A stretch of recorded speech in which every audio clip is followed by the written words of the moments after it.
Guess what happened to Count Dracula?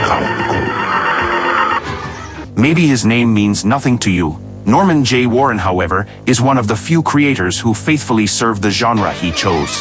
And although he hasn't made a film since 1987, he doesn't stop being one of the most talked about names at horror festivals. In the images you will see, you will discover that many scenes will remind you of other later works.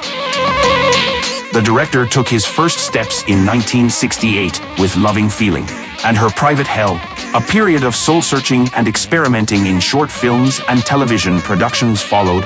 Then he decided to risk with the horror trend of the 1970s. In 1976, Satan's Slave stirred the waters a lot about a girl who had become involved in a satanistic section.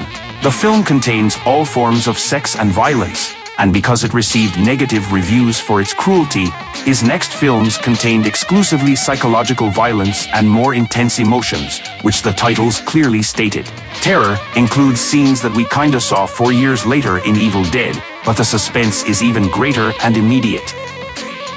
The year before, he made Prey, about an alien threat that lives in human form in a peaceful little town.